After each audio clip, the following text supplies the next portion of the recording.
Konak vapur iskelesine geldiğimde yerdeki çizgilerin üzerine basmamak gibi bir takıntım oldu. Daha sonra aslında gölgeymiş o. Vapura bindiğimde yani denizdeki dalgayı tahmin ediyorum. Çünkü dalga görmemişim o güne kadar. İşte suda beyaz bir renkler oluşuyor. Ciddi manada sıkıntılar oluşuyor. Vapur sallanmaya başlıyor ve ben diyorum ki bu dalga olsa gerek. Çünkü soramıyorum birine de hani benimle dalga mı geçiyorsun der düşüncesiyle. Günaydın. Gerçekten gün aydın mı? Gün aydın. Artık aydın değil mi? Aydın. Eskisinden daha aydın. Evet. Eskiden bizi hiç fark edemiyordunuz. Şu anda beni görüyorsunuz zannediyorum. Evet. Kornea gözün en önündeki, kendisi görünmeyecek kadar olan, saydam olan, yarım milimetre kalınlıkta, 1 santimetre çapında saatin camına benzetebileceğimiz bir doku. Özel bir mercek ve bazen bu mercek doğumsal hastalıklarla, bazen metabolik hastalıklarla, bazen kazalarla, geçirilen enfeksiyonlarla saydamlığını yitiriyor. Saydamlığını yitirdiğinde kişinin dünyaya açılan penceresi buzlu cama dönmüş oluyor. İnsanın öğrendiği bilgilerin %83'ünün beynine göz yoluyla ulaştığını düşünecek olursanız, bilgi edinme yollarının %83'ü kapanmış oluyor kornea bulandığı zaman. O tarafta D var köşede, ortada E var. Evet. Sonda O var, H var, O var, M var. Görüyoruz değil mi? Eyvah neydi? Maşallah. Peki.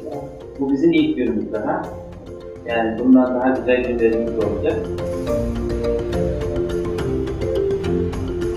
Korneayı bağışlayan Akımıza vefat ettiğimiz rahmetliye teşekkür olsun. Teşekkür ederim. Allah razı olsun. Bizim şu anda senin gibi, yani sen şu anda ne kadar duygulandığını ben biliyorum, mucize gibi geliyor sana. Yemeğini kendin yediyorsun, şimdi yazı okuyorsun. Bizim şu anda bir tek eksiğimiz var biliyor musun? Senin gibi bir sürü hastamız var. Bu ameliyat yapacak benim gibi bir sürü doktorumuz var. Bir tek kornea bağışımız eksik. Bütün toplumu kucaklayabilecek, hepsinin ilgisini çekebilecek, hepsinin yüreğini bu insanların acısıyla sızlatabilecek bir ara formül bulmamız gerekiyordu. Ben o anahtarın türküler olduğuna karar verdim. Yaşatmış oldum.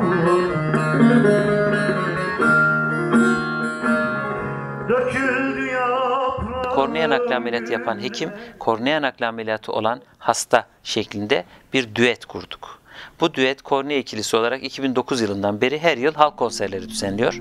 Ve o konserlere gelen halkımızın kornea naklini de organ bağışına da çok pozitif bir şekilde yeni bir farkındalığı oluştuğunu biz her konserde gördük. Öncelikle bu arada 40 kişi organ bağışı kartı doldurmuş. Ben kornea nakli olan bir hastayım. Sait Hoca da bu ameliyatı gerçekleştiren kişi ki Sait Hoca'nın açısından örneğin bir Aşık Veysel dönemine yetişememiş olmasından kaynaklı yaşı itibariyle tabii o beni kendisinin Aşık Veysel'i gibi düşünüyor. Pozitif enerjim sonradan kaynaklanıyor her şeyden evvel. Bir gün yine iki gözü de çok az gören bir hastamın ertesi gün gözünü açtığımda bir anda çok iyi gördüğünü biz hissettik çünkü yüzü güldü. Bana baktı, doktor bey dedi ben bu kadar iyi görebileceğimi hiç bilmeden bu ameliyat olmuştum. Ama siz bana bu ameliyattan umut verdiniz ve o nedenle oldum. Şimdi görüyorum, hepinizi bu kadar net görüyorum. Ben bir dakikalığına bile böyle net görebileyim, ömrümün geri kalanından vazgeçebilirim demiştim. Allah benim kalan ömrümü size versin dedi bana. Sebebi tedavisi mümkün olmayan bir hastalığı var diyerek hakim tarafından boşanmış olmasından kaynaklanıyordu. Bir kişinin evliliğine mal olmuştu. Tedavisi aslında sadece ve sadece bir kornea nakliyle mümkündü. Fakat o kişi bile hakim bu kararı verdiğinde demek ki benim gözümün aslında tedavisi mümkün değil diye düşünmüş, kader kabul etmişti bunu. Bizim ameliyat önerimizi hakim böyle söylediği için çok da inanarak kabul etmemiş. Şimdi düşünüyorum, bir insan ben bir dakika göreyim ya, net göreyim, geri kalan ömrümü vazgeçiyorum, onu da size veriyorum diyebilecek kadar büyük bir acı içerisinde yaşamışsa, o acının başka insanlar tarafından da bilinmesi ve bu çözüm burada, bu hastalar da şuradaysa ikisini yan yana getirmek için de herkesin çaba sarf etmesi gerekir. Bu denli kolay bir operasyonla bir bağış yapabiliyorsa insanlar ve birilerini ışığa, umuda kavuşturabiliyorlarsa bunun anlatılabilmesini sağlamak amacıyla böyle bir organizasyon zincirini başlattık. Gayet de verilmesi gereken mesajları verdiğimizi düşünüyoruz.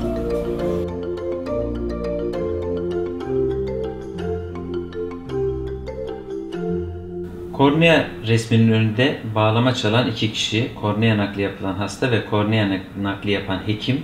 Bu bizim afişlerimizin, davetiyelerimizin kalıp resmi oldu. Bu sembolü gören herkes biliyor ki Kornea ikilisinin bir konseri var.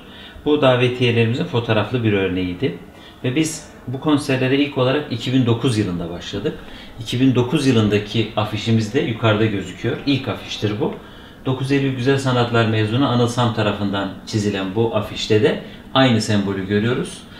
O şu anda benim bugünkü yaşamımın yaşayan Aşık Veysel'i, bestecisi, söz yazarı, sanatçısı, görme engelli sanatçısı Cem Cansız. Diğer tarafta da benim çocukluk yaşamımın saz çalıp türkü söyleyen bir göz hekimi olmak hayalimin ve enerjimin kaynağı olan gerçek Aşık Veysel. Benim kornea naklinden önce sadece ışığı fark etmem söz konusuydu. Ancak kornea naklinden sonra örneğin şurada gördüğünüz bu grafiklerin daha kolay algılanabilmesi gibi bu programı bağımsız kullanabileceğim kolaylıklar sağladı. Sait Hoca'nın bu kornea naklini gerçekleştirmesiyle benim yaşantıma katmış olduğu ışık, bu pozitif enerji, sağladığı bu bağımsızlık elbette ki hiçbir şekilde, hiçbir şeyle mukayese edilemez bir mutluluk. Aşık Veysel gibi insanlar bu acıyı yaşamamalı diye düşünerekten göz doktoru olmaya karar verdim. Göz doktoruna da ulaşabilmeliler, çaresi varsa o çareyi de yakalayabilmeliler. Cem benim gözümün önünde kornea nakli ve katarak ameliyatını birlikte yaparsak görebilecek birisiydi. Saz çalıyordu, türkü söylüyordu, beste yapıyordu, söz yazıyordu. İşte benim yaşamımın Aşık Veysel'i dedim Cem Cansız için. Baktı böyle bana, hocam dedi senin saçının önü kelmiş. Yani dedim Cem, yani bu mudur yani? Aç gözünü söylesin sana. Bu nankörlük değil mi yani?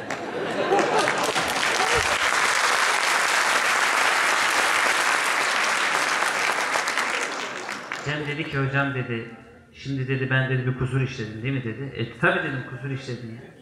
Ama dedi hocam ben 30 sene hiç görmedim ya dedi. Evet. Ben sonradan görmeyim ya dedi.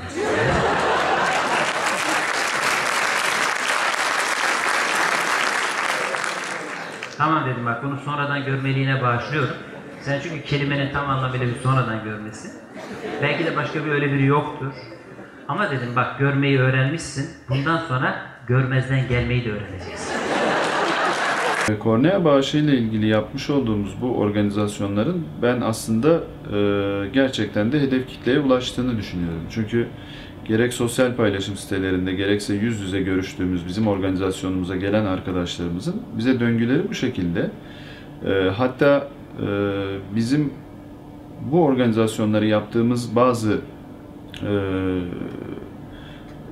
etkinliklerde doğrudan orada bile organ bağışı yapabiliyorlar. Burak o gün tamamen toprak olabilirdi ama aile büyük bir metanet gösterdi, büyük bir erdem gösterdi ve böbrekleri Sebahattin ve Gülşah'ta, karaciğeri Mülkiye'de, pankreası Serkan'da, ince bağırsak ve korneaların isimlerini bilmiyorum ama 7 ayrı insanda yaşıyor Burak. Annesi bize birkaç şey söyleyecek ve yaş günü pastasını da getirmiş herhalde. Onun yaş günü pastasının kesmesinin ardından bir konsere ara vereceğiz.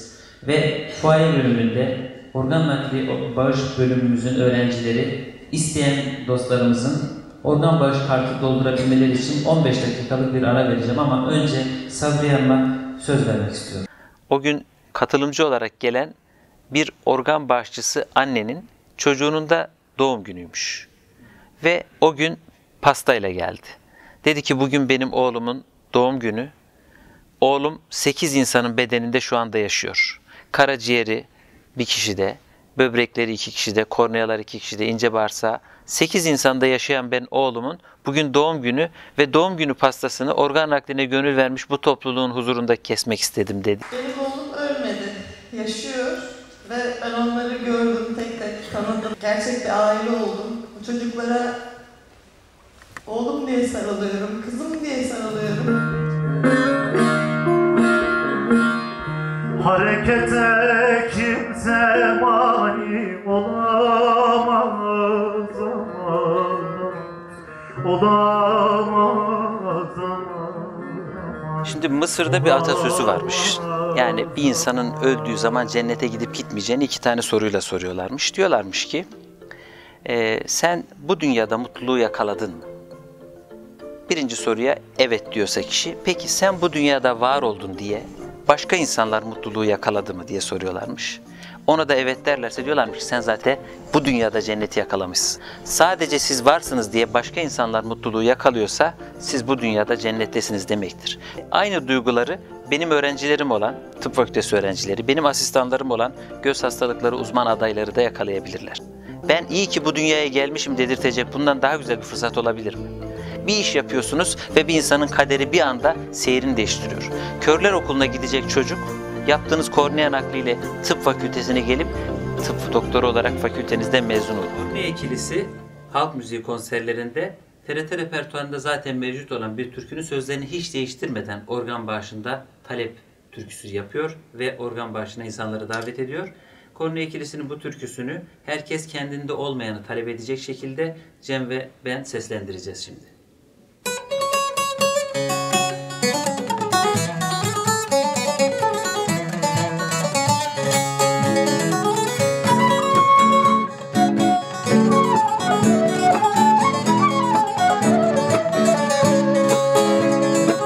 Sendeki gözler bende de olaydı vay. Sendeki gözler bende de olaydı vay. Gözleri senden sürmesi benden, edalı küçük yarimde ayrılamam ben senden. Gözleri senden sürmesi benden, edalı küçük yarimde ayrılamam ben senden.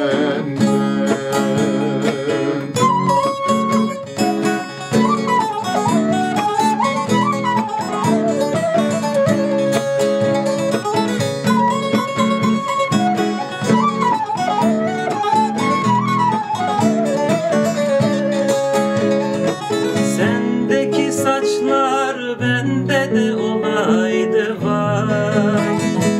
Sendeki saçlar bende de olaydı vay.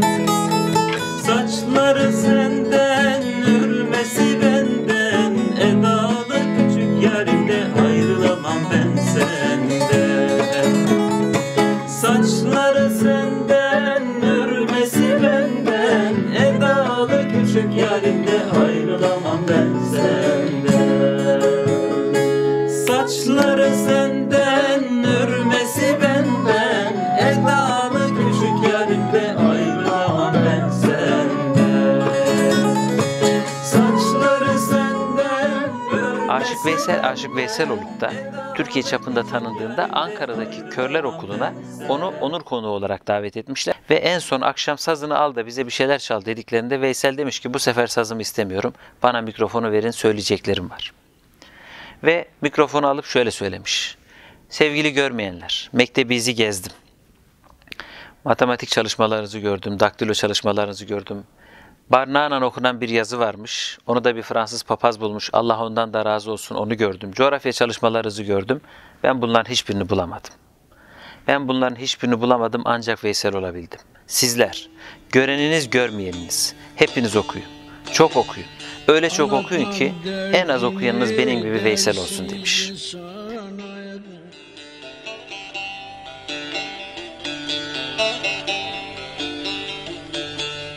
Terk etmeyen dert kıymetini bilemez.